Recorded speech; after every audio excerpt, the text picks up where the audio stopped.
Info Afrique sur Al24 News, bienvenue à tous. La Cour de justice de l'Union européenne a statué vendredi en faveur du Front Polisario en rejetant les recours introduits par le Conseil et la Commission de l'Union européenne et en approuvant l'annulation des accords signés entre le Maroc et l'Union européenne étendus au Sahara occidental occupé.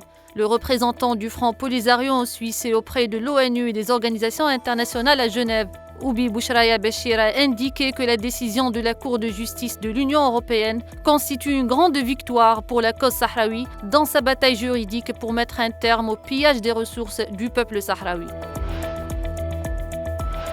Par ailleurs, le président sahraoui secrétaire général du Front Polisario, Brahim Ghali, a reçu jeudi soir l'envoyé personnel du secrétaire général de l'ONU pour le Sahara occidental, Staffan de Mistura, dans le cadre de sa visite à la partie sahraoui. La partie sahraoui a informé le diplomate italo-suédois de la position de la direction sahraoui reposant sur une seule base, à savoir permettre au peuple sahraoui d'exercer son droit à l'autodétermination garanti par les lois et les chartes internationales.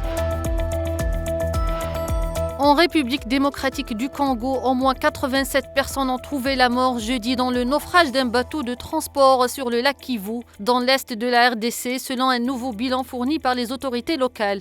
Les autorités du Nord Kivu ont fait état également de 78 personnes portées toujours disparues. Le nombre des passagers à bord reste toujours inconnu. Le navire a chaviré à environ 700 mètres du port d'accostage après qu'il n'a pas pu tenir face à la vitesse d'une vague violente. Et enfin, le secrétaire général de la Confédération africaine de football, Véron Mosengo Omba, fut l'objet d'une enquête de la justice suisse pour des faits présumés de malversation financière. L'enquête visant Véron Mosengo Omba, qui a la double nationalité congolaise et suisse, a été ouverte dans le canton de Fribourg. Le bureau de communication en matière de blanchiment d'argent a contacté les procureurs de Fribourg en février dernier pour leur signaler que le secrétaire général a à plusieurs reprises obtenu de bonus bien plus élevés que le maximum fixé dans son contrat de travail et reçu l'entièreté de ses bonifications et salaires sur une variété de comptes suisses.